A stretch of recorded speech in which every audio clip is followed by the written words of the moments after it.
Hello and welcome to Griffin Baptist Bible Study. I'm Gary Wools. I'll be the teacher. Today we're going to be looking at chapter 3, the book of Daniel, and this is going to be session 2. We'll be starting with verse 16. In the first 15 verses we saw Nebuchadnezzar dream a dream. Daniel interpreted that dream, and his ego got puffed up, and he set up this large image of gold and called upon everyone to worship it. It had been reported that Shadrach, Meshach, and Abednego had failed to fall down and worship, and the king had called them in and asked them if this was true. They told him it was, and he gave them a second chance. With verse 16, we're going to see their reply to King Nebuchadnezzar. Shadrach, Meshach, and Abednego answered and said to the king, O Nebuchadnezzar, we are not careful to answer thee in this matter. Notice that they did not address the king and flatter him like the Chaldeans had when they said, O king, live forever. They tell the king they have very carefully considered the consequences of refusing to obey his commandment. We understand the cost, and we are not concerned about our own well-being when giving you an answer. They had studied the Hebrew Bible and knew that God had said in Exodus chapter 20, verses 3 through 6, their God, which is our God, also has said, Exodus 20, verse 3, Thou shalt have no other gods before me. Thou shalt not make unto thee any graven image, or any likeness of anything that is in heaven above, or that is in the earth beneath, or that is in the water under the earth. Thou shalt not bow down thyself to them, nor serve them, for I am the Lord thy God, am a jealous God, visiting the iniquity of the fathers upon the children unto the third and fourth generation of them that hate me, and showing mercy unto thousands of them that love me and keep my commandments. They had taken a stand for God from the very start, and they were not going to turn their backs on God now. If it cost them their lives, it cost them their lives. It did not matter. In verses 17 and 18, we are given their answer to King Nebuchadnezzar. If it be so, our God, whom we serve, is able to deliver us from the burning fiery furnace, and he will deliver us out of thine hand, O king. They're telling him, we may burn up in your furnace, just as you say we will. But understand, our God is able to save us if he so chooses. And be aware that if God chooses to save us, there is nothing you can do about it. Remember how he had told them that nobody could take them out of his hand? Well, they're letting him know that God can save them if he so chooses. Verse 18, But if not, be it known unto thee, O king, that we will not serve thy gods, nor worship the golden image which thou hast set up. These three make it clear to Nebuchadnezzar they will not serve his gods, nor will worship the idol that he has set up. They have taken this stand for God when they went first into the training program, and they're not going to change now. They have made it clear that God could deliver them if he chooses, and if not, they accept death. What is your stand going to be if persecution comes to the church? Are you going to take a stand for God? Or are you going to tuck your tail and cave in and compromise? These men took a stand, even if it was going to cost them their life. And that's the attitude that we should take and have. Notice also, Daniel was not present. He's not mentioned. There are several reasons for this. Most accept that he was away on state business and could not attend the dedication to the image. I believe God made a way out for Daniel, and it's important we understand if Daniel would have been there, and something miraculous happened to save Shadrach, Meshach, and Abednego, they could have attributed it to him instead of God. Everyone knew Daniel had special powers.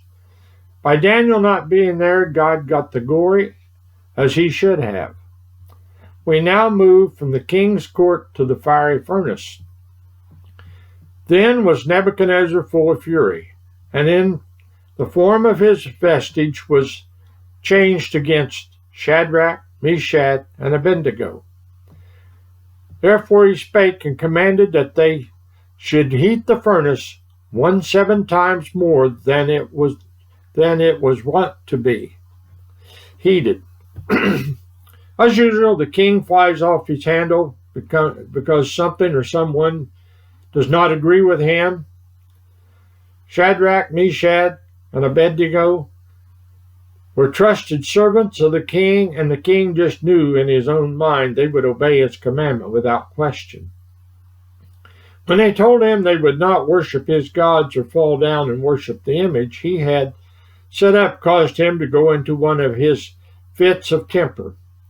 In his rage, he orders the furnace to be heated up 7 times more than its normal temperature. Large furnaces in which men could walk in were in use in Babylon at the time of this event and would have been used to make brick. It is very possible this is the type of furnace the king was using here. The heat that it would take to cure brick would have killed a man, let alone heating it 7 times given than normal. This shows us the mind of Nebuchadnezzar and what is in his heart. And he commanded the most mighty men that were in his army to bind Shadrach, Meshach, and Abednego and cast them into the burning fiery furnace.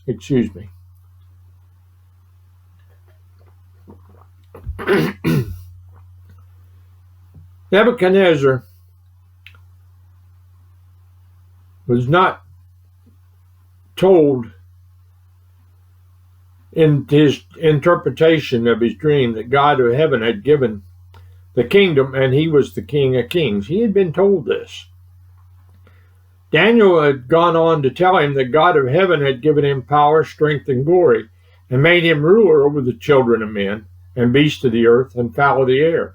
All this had gone to Nebuchadnezzar's head. His pride and ego were puffed up, and he thought he was just like God. In his pride, he is going to show these 3 that they have to obey his commandments because the God of heaven had made him ruler over all. He calls the most mighty men of his army and commands them to bind Shadrach, Meshach, and Abednego and throw them into this overheated furnace. In all of this, Nebuchadnezzar has missed the point. Instead of letting his pride and ego be puffed up, he should have been humbled by the reason God had given this kingdom. Then these men were bound in their coats, their hosen, and their hats, and their undergarments, and were cast into the midst of the burning fiery furnace. I suspect Shadrach, Meshach, and Abednego had dressed in their finest to appear before the king. They had their coats, their hats on, besides the normal wearing apparel. Hosen means stockings. These men were fully dressed, and they even had their stockings on. Now the mighty men bind them so that they cannot escape and cast them into the midst of the fiery furnace. Therefore, because of the king's commandment was urgent, and the furnace exceedingly hot, the flame of the fire slew those men that took up Shadrach, Meshach, and Abednego. The king had made this an urgent matter because he was going to show these 3 that he was in charge. In his rage, he had ordered the furnace to be overheated, and I'm sure this added to the urgency of the situation because the great heat could destroy the furnace. However, the results of overheating the furnace had other ramifications. The mighty men selected for the job of casting these 3 into the fiery furnace lost their lives because of the great heat. This consequence will have an impact as we get deeper into the passage. Verse 23, And these three men, Shadrach, Meshach, and Abednego, fell down bound into the midst of the burning fiery furnace. This, like I say, was an open type furnace, and Shadrach, Meshach, and Abednego could have been well seen as they fell into the fire. Then Nebuchadnezzar the king was astonished, and rose up in haste, and spake and said unto his counselors, Did not we cast 3 men bound into the midst of the fire? They answered and said unto the king, True, O king. Nebuchadnezzar had set himself in such a position he could watch the 3 burn up in the furnace. They had defied him, and he was going to enjoy seeing them burn. The king was astonished. He could not believe what he was seeing in the furnace. He confirmed with his counselors that he had cast 3 into the furnace. He wanted to make sure he had not miscounted. He answered and said, Lo, I see 4 men loose, walking in the midst of the fire, and they have no hurt. And the form of the 4th is like the Son of God. Nebuchadnezzar now answers his own question he asked his counselors. He sees 4 men instead of 3 in the furnace. He cannot believe his eyes. Shadrach, Meshach, and Abednego were walking around in the fire with a 4th. The cords that were used to bind them were burned off them, but their clothes and bodies were not burned. Daniel records that Nebuchadnezzar said the 4th looked like the Son of God. Daniel identifies the 4th person in the fire as pre-incarnate Christ, who often appeared in the Old Testament as the angel of the Lord. Most likely, Nebuchadnezzar would have said that the 4th looked like a son of the gods because he did not know about Christ. Then Nebuchadnezzar came near to the mouth of the burning fiery furnace and spake and said, Shadrach, Meshach, and Abednego, ye servants of the Most High God, come forth, and come hither. Then Shadrach, Meshach, and Abednego came forth of the midst of the fire.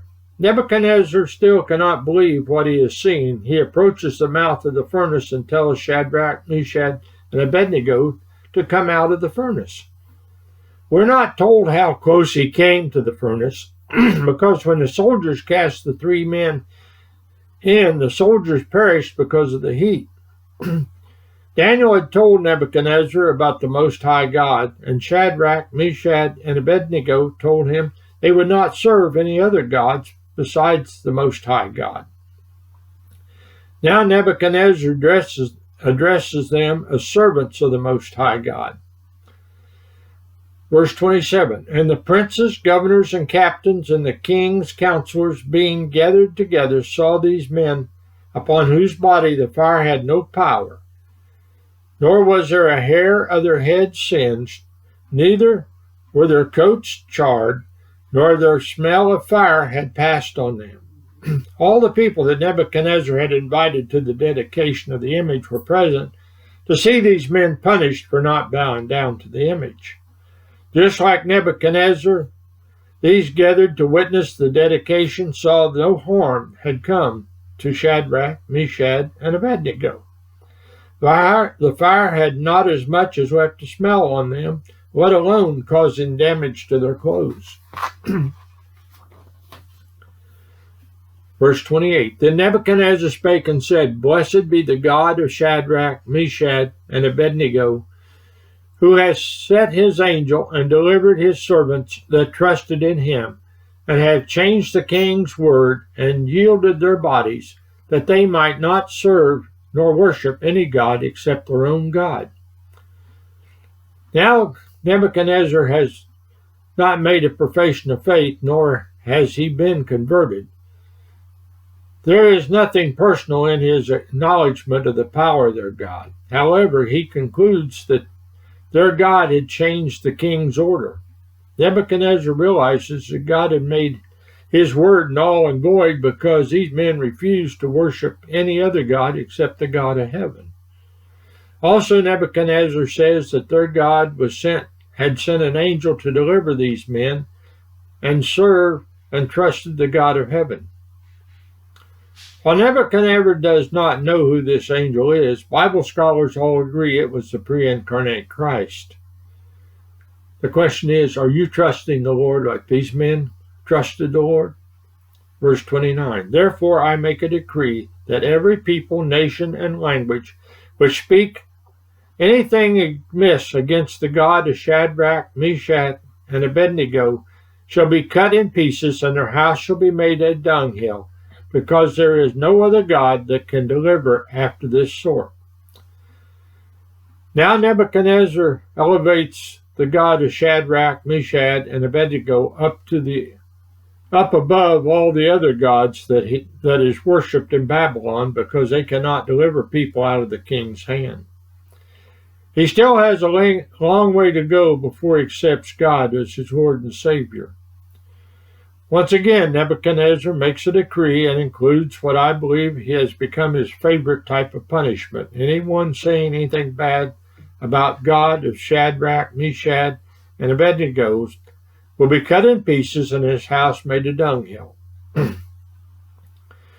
Verse 30. Then the king promoted Shadrach, Meshach, and Abednego in the province of Babylon. The king now rewards these three with a promotion. The king might be thinking that he can appease God promoting these three servants that trusted him.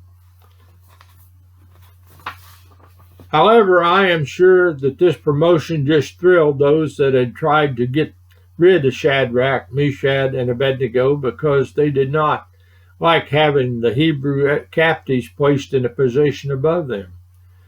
Now the king has given these three Hebrews more power. This brings us to the end of chapter 3. I hope you enjoyed it. I know it's went a little long, but I wanted to cover this chapter. It's very important because we need to take a stand for God and be committed like these men were. Have a blessed day.